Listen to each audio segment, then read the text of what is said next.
people have all sorts of different opinions on GSC tiering. I think the most popular among the general player base, which does not just include GSC players and mostly includes clueless morons, would be in favor of some sort of Jinx ban because of the overemphasis it puts on freeze. Now, while I agree that Jinx's impact on the game has generally been, I think it was positive at first, but it's negative, not because of what it's turned the metagame into, but in that it enables one of my least favorite aspects of Pokemon, which is giving a fairly consistent option for people who want to do nothing else but just mash odds and hope it works out. So, I believe that there are better ways to go about, dealing with the Jinx problem, quote unquote, because I don't know if there even is a problem. I'm perfectly content with GSC as is. But if there were to be something done, I think it would not be done to solve the Jinx problem so much as it would be a change that would also solve the Jinx problem, but would be good in and of itself, if that makes sense. It's something that should be done. If it is for the best, then it should be done, and it has the byproduct of really throwing a wrench in Jinx's regular antics. And I'm, of course, referring to the titular Ho-Oh and or Celebi being freed in GSC OU. Now, as far as tiering GSC, vis-a-vis bans or whatever, there is also another school of thought, which is, well, if Snorlax is the best, most broken Pokemon in the game, shouldn't Ubers just be the standard tier? And, I don't really disagree with that necessarily, but if you want to be the one fighting that bureaucratic policy nightmare, feel free. Go absolutely nuts. I will not be the one to do that. I mean, I'll support it if it comes to it, but I really doubt it would happen. Now, I'm not saying that Ho-Oh and Celebi are going to be knocking on our door anytime soon, or, in the next couple days, but it's a lot likelier, especially because it is supported by some actual tournament GSC players. And I think the general idea of why you would want to drop them should be sympathetic to anyone who has the competitive health of GSC in mind. Now, if you think GSC is too long and slow already, that's not really a competitive thing, that's a preference thing. This will not really be your cup of tea. But you don't even have to look at this as purely a GSC thing, so much as if a metagame is too fast, then each turn becomes less informed, and the potential for various variants to affect the game too much, it goes up. And that's something you generally try to avoid. That's why we try to make the game competitive. It's not that we don't want there to be good, fast-paced offensive options. It's that you don't want the game to go too much in that direction. Now, it sounds funny to bring this up in a video about GSC, but this is not a new idea. The idea that GSC is too fast, as funny as it may seem by modern standards, you have to take it on its own terms, and for what GSC is, some players might genuinely think that it is too fast. And what too fast means, it doesn't mean a turn count or something. It means that the pace of play, the information with which decisions are made, it's a little askew. And this is not a new idea, just as the idea of Celebi and Ho-Oh being in OU is not a new idea. Celebi actually used to be in OU. Early GSC, had Celebi. One of the most impactful GSC stall teams built by Veteran and Love very famously featured Celebi's talents. So, before we get into Ho-Oh and Celebi specifically, we have to address the idea of, GSC too fast. Now, GSC being too fast, was already an idea before the rise of Jinx. I have a video on the rise of Jinx in GSC OU. I'm pretty sure that's exactly what it's called. And I believe that it's not really too fast, but I'm sympathetic to the idea, and I'm interested in the idea of giving more, let's say, more viability to slowing it down, because it's not just, slow it down because I love stall. It's slowing it down makes for more, not just, informed decisions, I keep saying, but when you are able to execute a strategy or many strategies while defending against your opponents over the course of a longer game, I'm not saying that fast-paced, tight, bang-bang games aren't really great, but I think it's generally very rewarding of skill when it is not the riskiest thing in the world. Not saying that it is the riskiest thing in the world in GSC, but let me rephrase that then. When it is not as comparatively risky to try and slow the game down. Of course, GSC stall is alive and well. It's just if you wanted to tip it more in that direction, because that's the kind of competitive focus you value. And for anyone who thinks this just sounds like, slow GSC mania, then consider how in a generation as offensive and, aggressive as Generation 7, for example, was the case for many games in Generation 6 as well, but Generation 7 especially, you would have games between offensive teams, very aggressive teams, I'm not saying hyper offense, but, teams with plenty of firepower, and the games would still have enough backbone and drawn out decision making to where you would have offense on offense going on for 70 to 90 turns ish. And no one was saying, oh, this game's going on too long. It was very engaging all the way through. I think that is the balance you really like. It depends on generation by generation, obviously.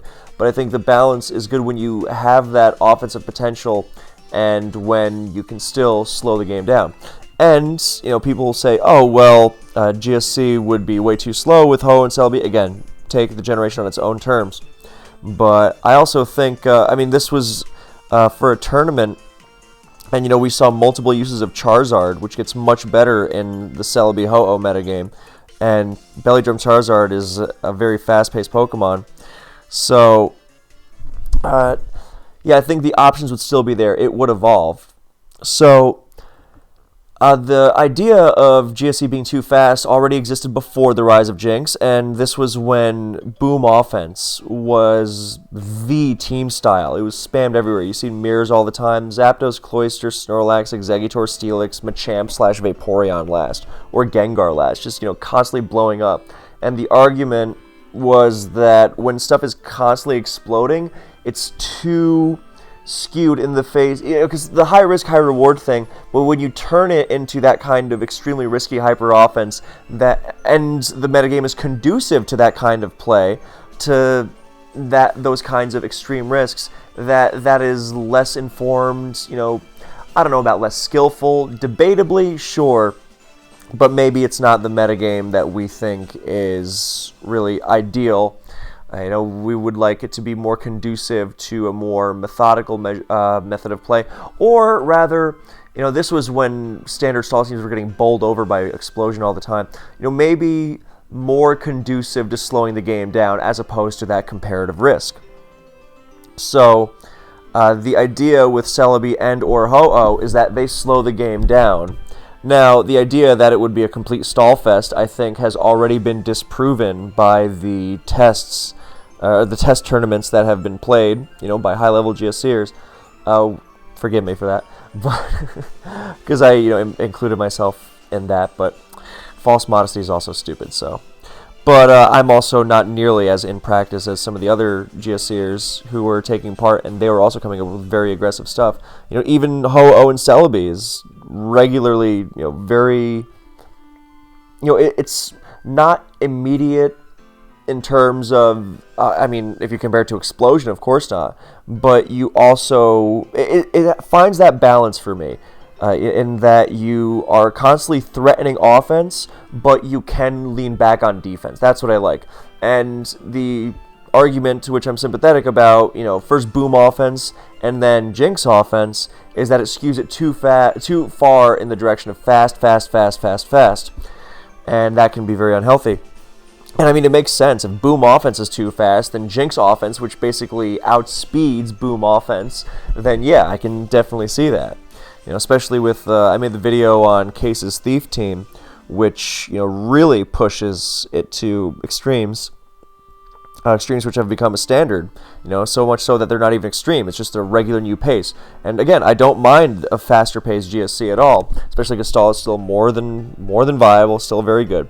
I just wonder what this other metagame looks like, and some other players have seriously been talking about it, because the idea is that these Pokemon are not if nothing else, it's that they're not broken. Nobody would ever make, and I realize that this is not how current gen tiering is done, but old generations are different because of player-based issues and whatnot. So if you want the game to actually be played, and I mean, I'm also not totally unsympathetic to the argument is if people don't want to play it, then, let it die, let it burn. But that's a whole different thing. But you cannot make the argument that Ho-Oh or Celebi would be broken in GSC OU. I mean, forget being less broken than Snorlax. They wouldn't be more broken than Zapdos. Zapdos is still very much the number 2 Pokemon. And with Celebi, with both of them, they're not really offensive threats. It's really, Celebi slows the game down a lot. That's really the big thing. And with Ho-Oh, it slows the game down both because it takes hits like Celebi does, but because of how easily it spreads status, which forces rest. But it is also, a spike immune Pokemon, which tanks these popular offensive threats. Jinx, Nidoking, Gengar. I mean, Nidoking drops off the planet with these two being added to OU. And Jinx, Jinx is probably not nowhere to be seen once the metagame develops more, but it's definitely much more of a niche pick considering how badly Ho-Oh absolutely sits on it. So, and the other thing, of course, is that they both have Recover, and in GSC, Recover is 32 PP, which means they stick around for a long, long time, especially Ho-Oh because of that Spikes immunity, and, Bulk, which just makes... Celebi's already insanely bulky by GSC standards because of the lower power level in general with the Pokemon selection and base 100 across the board, and it's all maxed out. But, Ho-Oh just, makes it look UU by comparison. And, people say, oh, well, Ho-Oh is a rock weakness. It's like, okay, well, what are you really, rocking it with? So, but yeah, the basic idea is that these two, slow the game down. And, very importantly, right now the metagame has gotten so fast-paced and, non-stall teams... This is the big thing, the really big thing. Non-stall teams generally struggle to deal with something like Jinx so badly that Snorlax used to be a team's biggest offensive threat. And it's still a big offensive threat just with double-edge EQ Rest Talk because of how stupid EQ Lax is in general. But it's much less of an offensive threat than something like Curse. Or Lovely Kiss, or whatever.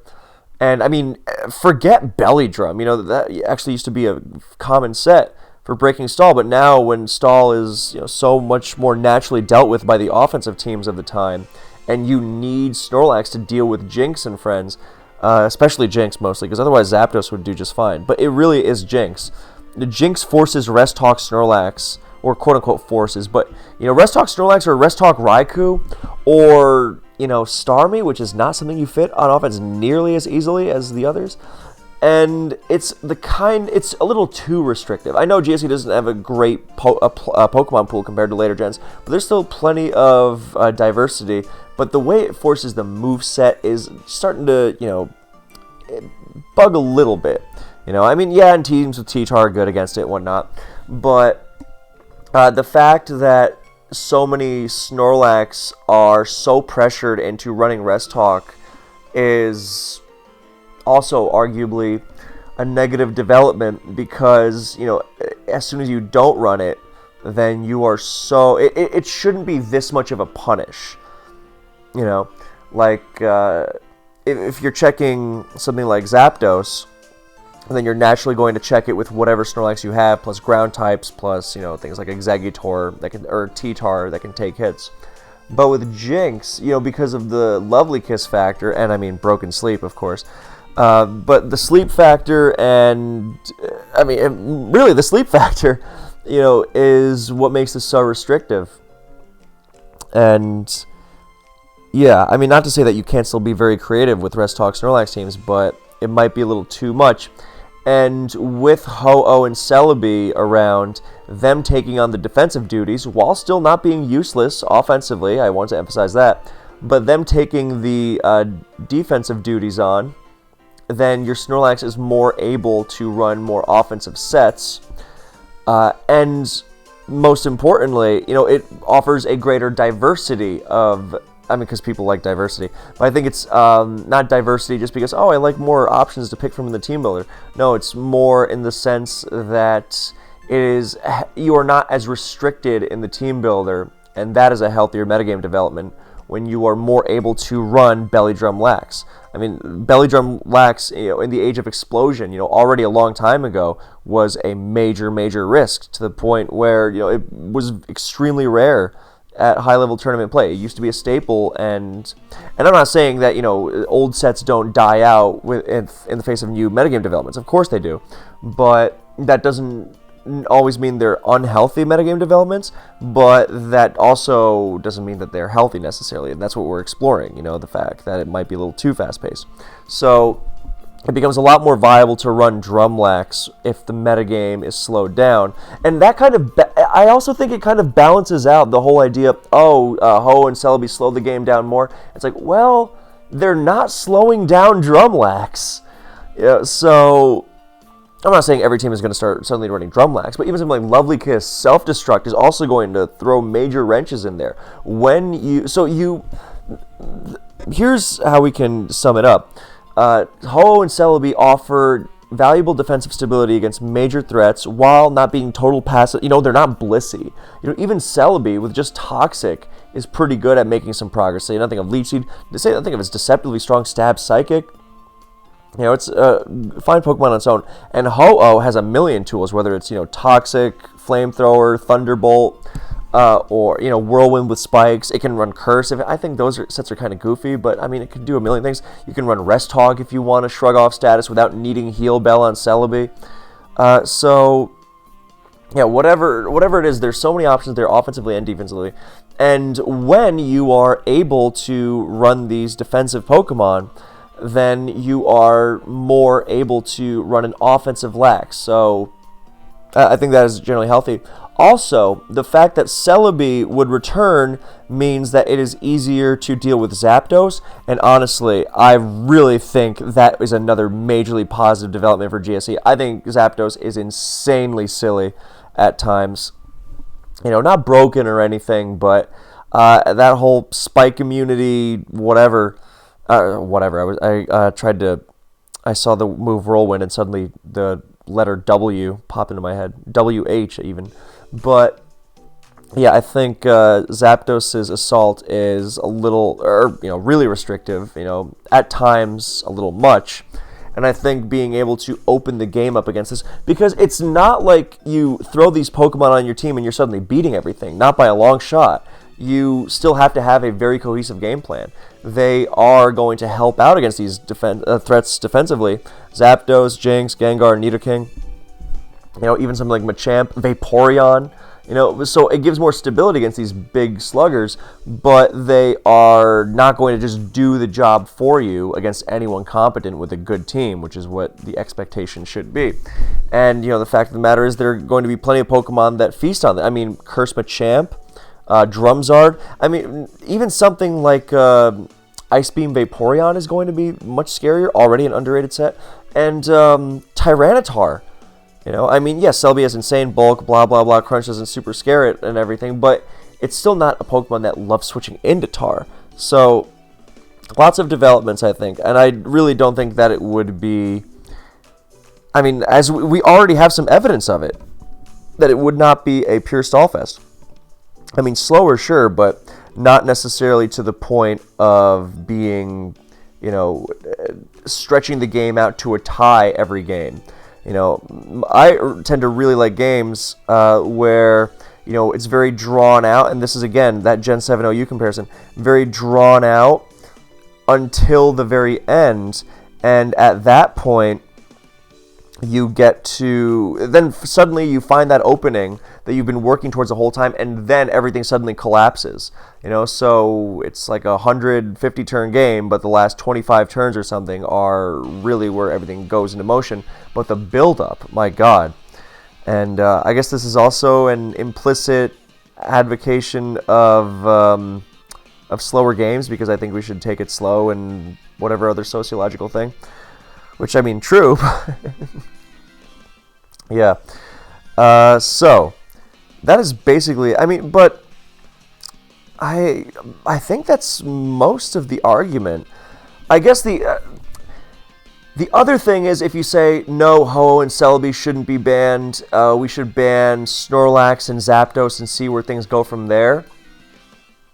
That I'm also not sympathetic to, because look, I love GSC the way it is, but I also think there's no harm in trying things. You know why? Because even if it winds up being, okay, I guess this comes from a relatively optimistic place, or an idealistic place, where if we mess something up, we can just fix it immediately.